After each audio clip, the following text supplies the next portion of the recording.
what did I say? To organize this, but you praise Indians very much, and I also praise with you, but we have certain very bad qualities, and one of them is that we are very extremely untidy people. Our aesthetics are so horribly made that we don't understand the difference between a plastic bag and a silver jug. Such jumbled up things we have.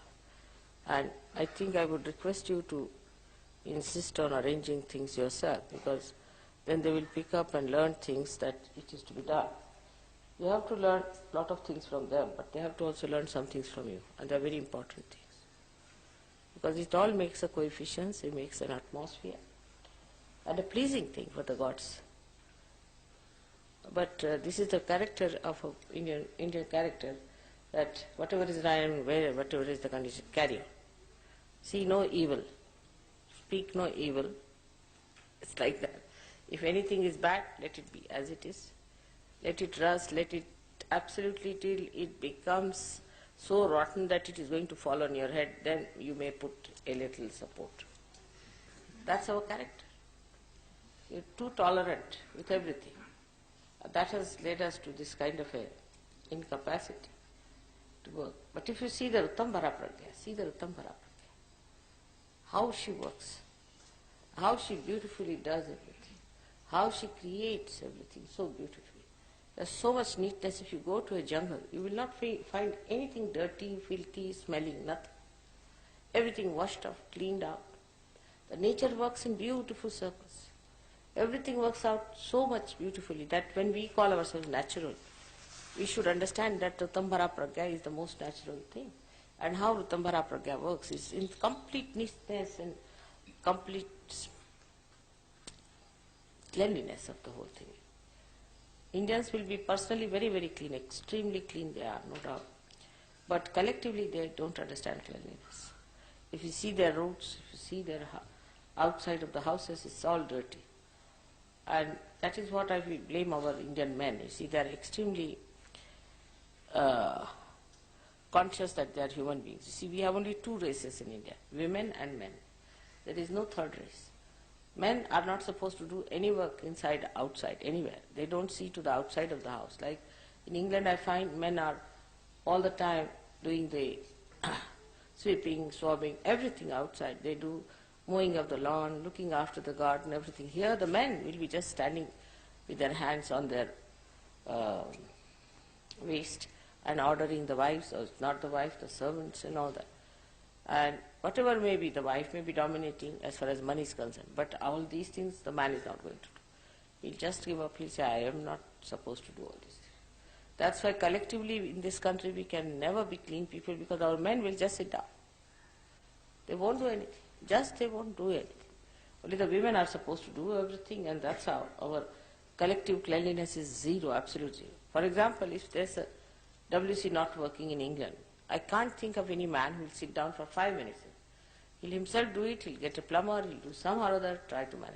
Here it's not all right, doesn't matter. It's all right. Don't see no evil. Manage.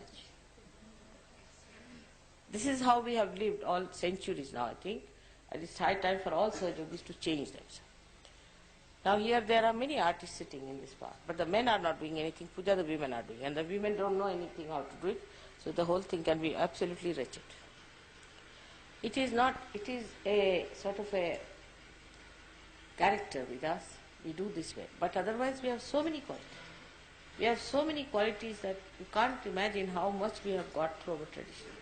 We are very humble people, we are extremely loving, affectionate, we go to any extent to serve others. We are not cunning people, we are not meticulous, we don't calculate, we are very hospitable. All these things are there, no doubt. But these things that we have to learn from you is maybe gross. To look at it looks gross, but it's not. Just now as you see that, if it is properly done, if it is nicely done, I mean, at least I feel very much pleased with it. And everybody feels pleased about it. And when somebody sees the film also, they'll be pleased to see this kind of a film where there's something sensibly put up and everything is nicely done, care has been taken. Also shows a kind of a understanding that this is the worship of the Adishakti, and you cannot take liberties with it. Imagine in these ordinary temples, they spend so much money, even the walls, the doors, the windows, everything made of silver. They do so much to create that. But if you people miss it, the Indians I would say, then it's going to be very dangerous for you. One must understand that you cannot just play about, just mother is coming. Nobody came to even call me. Somebody should have come to call me. I just walked on myself. Here, this is not the way to behave. And the Indians must learn these things. That somebody must come to call me. After all, you see, all these protocols, they are going to learn from you, from the Indians. And if you don't have any protocol about it, how are they going to get it? So this is what one has to understand, that as English have to learn from French, and French have to learn from Germans, and Germans have to learn from, say, Austrians, or Austrians have to learn from Swiss, whatever it is. It's very important that the Indians must learn from the Western people. Certain things, that the way they respect their women, first of all that. The way they respect their women. Of course, one should not go to that limit that the women just dominate all the time. And American women are, I've seen about it, they are horrible. But still, I would say that one must learn how to respect the women. Women are human beings. Your mother is a woman. And you must learn how to respect a woman. And if you don't know how to respect the woman, then in this country, I'm sure there cannot be bliss, whatever you may try. So women must learn that. They must know how to talk to their sisters, to their mothers, to their wives. But if there's a woman who is dominating, you see, if there's a dominating woman, then she becomes a prime minister in this country. That's what we are. If you get a dominating woman, then she can manage. If she's a simple woman, she's good, she's religious, she's submissive, then she's finished. If she's dominating, then men are afraid of such women. This is very sad, and that gives a very bad impetus. So I feel that as Ritambara Pragya works out everything so well, in the nature, if you see how she beautifully creates everything, how she chooses things, how she places things, how the colors change, you'll never find anything loud, anything obstructing, anything that is destructive, vulgar, nude, nothing. Find everything so beautifully done that it creates an inspiration in a human mind, in a human heart, which can be of a stone also. Even French, you see, they get inspired by Ritambara Pragya. So you can imagine people with stone hearts can get inspired. People who have very funny ideas about human beings can get inspired by Ritambara Pragya. So why not? We, the Sahaja Yogis, should get inspiration from Ritambara Pragya and try to make everything look nice, beautiful, and must have coefficients by which we can have the proper channel for our vibrations. This is what I feel is lacking in the coordination between East and West.